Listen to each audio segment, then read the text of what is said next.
Hello and good evening again, ladies and gentlemen. It's me, Jesse, back with another instalment, right where we left off last time, of Frankie Boyle's New World Order. Well, Scottish, my apologies. Series 3, Episode 3. Yeah, it's been a long day, so this is going to be unscripted, but we will see how things go. So, this is right where we left off, and we're about to see a lovely clip for another segment of the BBC. So, start us off then, Frankie. Here's Deborah Francis-White on Politics Live showing great restraint while eloquently explaining what being a feminist means. Right, let's see if she actually explains what being a feminist means, or if they're just going to be really vague. Again, you might be wondering why I'm putting so much effort into this, and that is because I'm not a fan of things that you're forced to pay for. And the BBC is one of those things which explains very nicely why they're going to go into being against capitalism later on in this video, because if you're actually paid what you're worth, and you have to provide a service to people and provide some sort of value in order for them to willingly give up their money for you, they're going to decide to not support the BBC. And that's where this is going. But for the time being, let's see the clip. People say that Theresa May can't be a feminist. People say that if you... Yes, and the reason that's brought up is because Theresa May says that she's a feminist, so we're about to get into the no true Scotsman fallacy. Believe in, I don't know, tax cuts. You can't be a feminist. They can't be a feminist. I think she isn't a feminist. Well, yes, so she's agreeing, because the point being, if condition A, then condition B can't be correct. And she's agreeing, because she's saying, oh no, it's not that she can't be a feminist, she can if she changed it, right. So, if she holds these particular views, then she can't be a feminist, so you're agreeing. You're not off to a good start, but let's see how these 5 women gang up on this one man. Of course she could be a feminist, but she would have to change the things she was doing. Oh, there we go then, that's exactly what he said. Because so feminism isn't just... Is it a political thing in terms of more than just believing in equality? Or is it doing things?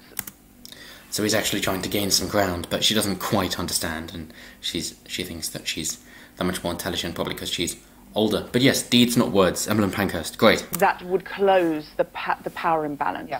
And what power imbalance is there? We're talking about there were 5 women there, and someone else just said, yeah. So okay, so you've got 5 women there and 1 guy.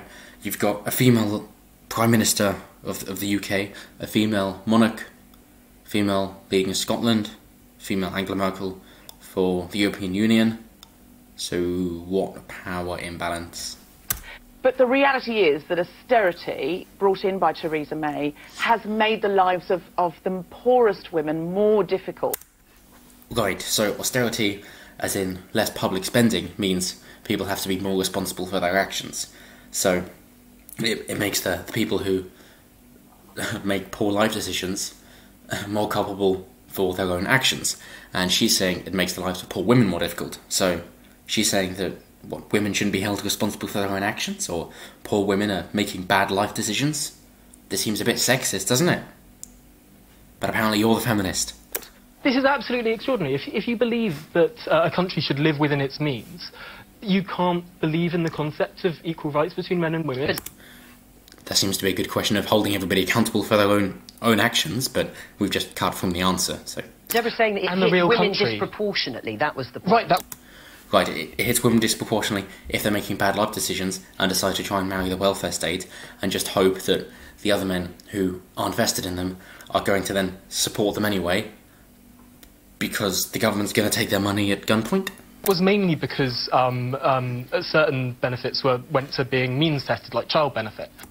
Right, so this again comes to single mothers, and you might say, well, single mothers need to be supported, and sure, but why are they single mothers in the first place? Does that mean then that they made bad life decisions to choose a man who's going to leave, or that they didn't intend for them to stay in the first place? I mean, sure, hold both people accountable, but that does mean holding both people accountable, and not just saying, oh, it's the bad men. It's like, okay, cool, but then why do the women get involved in the bad men to begin with? Unless you're saying all men are bad, which is probably what you're getting at considering you are a feminist, but that doesn't seem very constructive, and you would lose the support of many, many people if you did that. But, of course, you can air those grievances on the BBC, because people have to pay for you. Revoke the licence fee now. Vote UKIP. So, which went to women, so rich women weren't getting money anymore. right? And she can't reply with that, so she just makes a stupid face. But I suppose that's quite natural for her. And yes, he, bless his heart, he's saying yes, so the rich women don't get the money because they're getting money from the men in their lives instead of the men not in their lives. So it obviously, on an aggregate graph, looked like women were hit more. Is that but in the real world, not so much. Right. What do you... Because those women are supported by their men, and that shows in the sense that women spend more money than men do, even though apparently they don't earn as much, in which case they're being given money without working. Okay. I don't agree with anything that you've just said. But you're not bringing up any particular points. And of course, as you could just about see at the end of that his response was a smile and a laugh instead of pulling a stupid face. The idea that Theresa May is a feminist, oh my God, she would... Right, and the poor lady on her right, who just has to agree. But yes, so, no true Scotsman. I don't know what feminism was if it's sat on her face. And she obviously plays into the very aggressive form of feminism. He's got a sort of Year 9 debating club sort of fascist look. Are we actually going to address anything that was said, or just make it up in attacks? Year 9 fascist look, can we describe, or can we try and discern what a fascist is, or are we just going to cast up these accusations without any sort of evidence or backing up to them at all? Doesn't he? And I think also, I sometimes wear a pink shirt, and I've noticed that when I do, I always start talking absolute shit. I do like the joke, that's fair enough, but... Like what? I think it's very difficult, though, this idea that you can tell someone they're not a feminist.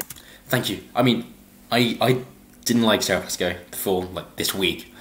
It's Saturday night today. I know, I'm not going out. I'm staying in and recording for you guys, because that's what I'm going to do every day. I know. I just owe that much to you guys, yeah. It's your boy, Jesse. But Sarah has really been actually quite moderate and even a decent mediator on this. I obviously don't agree with a lot of what she's saying, but she does seem to be trying to be fair, and she does seem to want to learn and go, well, actually, is this necessarily true? Like, what other ways of thinking of this could there be? So, props to you, Sarah. I have gained a tremendous amount of respect for you on this one. And, hey, this is from someone who didn't really like you, so well done, and thank you. Thank you. As they say that they are. And I feel like the whole thing with the guilty feminist is that it starts with being a bad feminist. You have this thing like, oh, I'm a feminist, but, oh, I only feel sexy if I've shaved my legs, or...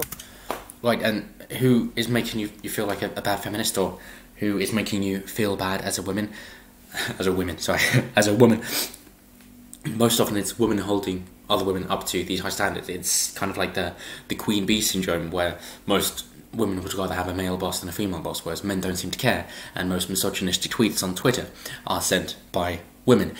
It's that kind of thing, and, you know, if you can do something to better your life and make you feel better, then why don't you do that? If it's not going to hurt anyone, then do it.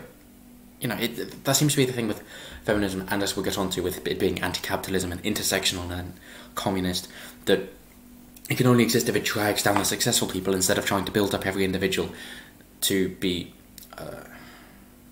successful in their own regard, and if they accelerate with their own unique features and do what is good for them and what they want to do, which is my personal view, you know, do what you want to do, just don't hurt anyone else. But feminism, at least as it's being described here, doesn't seem to support that. Or I had a sex dream about being three...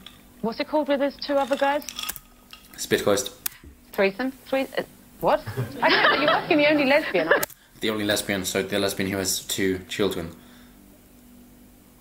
We're not going to talk about single mothers, are we? Okay. Frankie, what do you call it when there's 2 other guys? Saturday. At least we get to see Frankie's darker side now. I mean, that's the same as the rape joke from last time. I find these jokes great. Joking about the dark stuff is very British. There's nothing worse than getting mud in your tea. That's what I'm reminded of. From, I can't remember, it's First World War novel.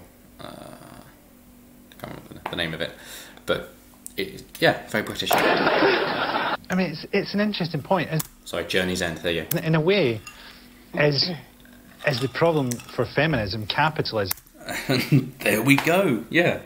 So, if people are given equal opportunities and left to their own devices and be able to excel in whatever they want to do, is that then a problem for central planning and groupthink?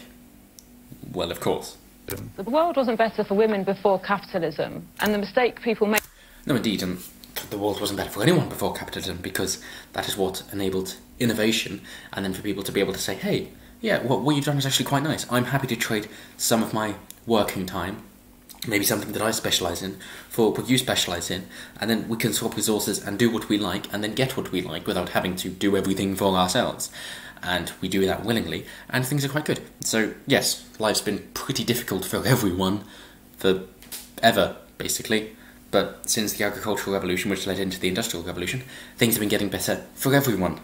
It's been difficult for everyone.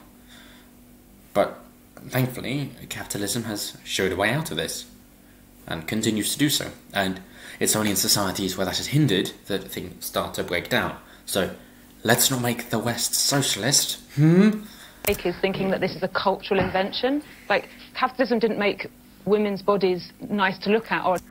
No, indeed, it just accentuated that and tried to put a measure on it so that people knew what they were, or at least women knew then what they were aiming for, that it's the thing that separates humans from animals.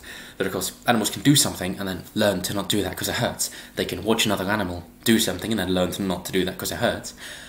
But humans can do something, learn to not do it because it hurts, and then tell other people not to do it because it hurts. Humans can teach, and that's what makes us different. So the same goes here, that you can say, hey, this seems to be the ideal, let's banter about a bit and see if we can work on it. I mean, that's then the argument of how multi-theistic religions became monotheistic, but nonetheless, the idea of the god is the ideal, and therefore, that's what they're saying now, the goddess is in the perfect woman. Let's argue about a bit and see what we think would constitute the ideal woman, and what is that in a measurable way that then all the women can work towards. And the idea of capitalism and innovation is just to make things easier for people to achieve what they want to achieve. And if it so happens that a lot of people want to achieve the same thing, then there'll be a bigger market, and more product will be on offer, and supply and demand then means that because the demand is so high, the supply will increase, and eventually that'll drop down the prices as well. So it works for everyone, which is why it's the best system we have. Attractive, that's biological. Like, women have a thing in our evolution. So, you know, like other animals have sexual signalling? As in heat? You know, like monkeys and stuff, they have something to show that they're in estrus. Other animals will have, like, smells in the urine or pheromones. We evolved to have concealed ovulation and have constant sexual signalling. So, quite often the mistake we make is thinking, oh, if we just stop putting women on the front of magazines, this will improve. So, if... No, because women know that they can use their bodies to get ahead, and of course the woman on the far right understands that... Okay, I'm sorry. I mean on the right of the screen. I understand that we can't explain what far right means. But the person, there we go, who is over here, there we go, that person, doesn't seem to be taking very kindly to this, to think that some women can use their inherited or natural advantages and then accentuate those in order to get ahead, and they can do that at any time. You know, people have different advantages.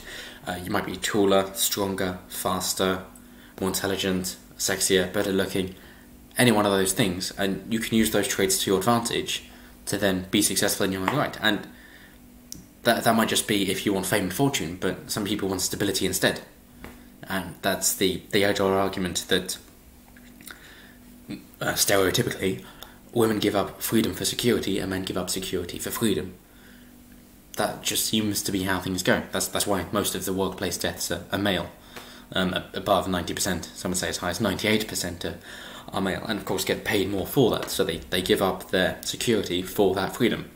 And so the 2 to 10% of workplace fatalities are female, and joining the army is a similar statistic to reflect this, as well as I'm sure you know many different videos of people doing stupid stuff to entertain their peers, and most often it's just men trying to compete for the women. Again, it's just men being reckless to appeal to the women. If we made our piss stink, everything would be fine. Well, obviously not, because women hide it, unless they just go out and piss everywhere, which I'm sure some feminists would like, but Can't say that for sure. I'm way ahead of you on that one. I liked how high that discussion started out and then just went... Yeah, and a testament to Miss Pesco for starting it so highly. Again, props to you, good lady. Thank you. There are people who would argue in absolute opposition to her. There are strippers, for instance, that make capitalism work for them precisely because... So this is sex positive or sex negative, and there's another rift. And it's one of those things that, of course, when you devise a collectivist ideology instead of an individualist ideology, that you're going to have two main groups competing over each other, and then they're going to fracture, and eventually you're going to get to the individual. But not before you've created so many competing factions that you have the particular in-group who keep shrinking the fence around them to say, you're not invited, you're not invited, you're not invited, you can't come, you're not included, until eventually when they might have had 98 people inside and 2 people outside, now they've got 2 people inside and 98 people outside, so what they've really done is box themselves in. Because they know how to make money, because people will pay just to see their body. There's something...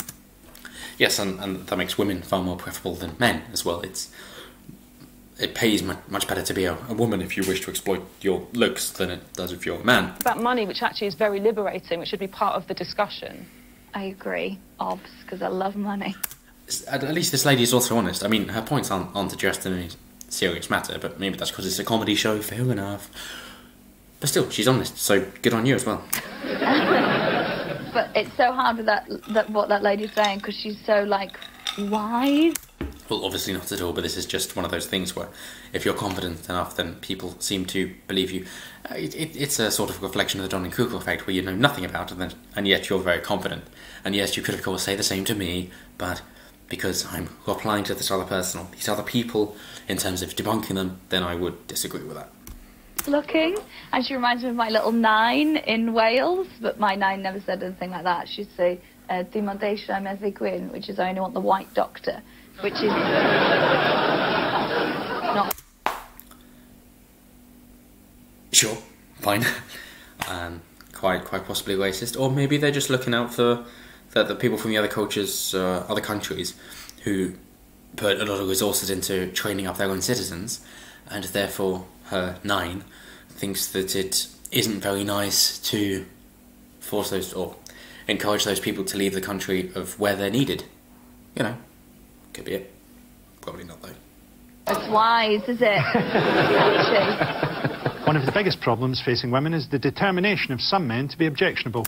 Okay, that's it from this episode, because it is getting really late and I need to go. The next segment is going to be about PUAs, so stick around and I will be uploading that tomorrow, because I am in Manchester. Tommy Robinson is going to be in Salford at 10 AM, so obviously I will be there.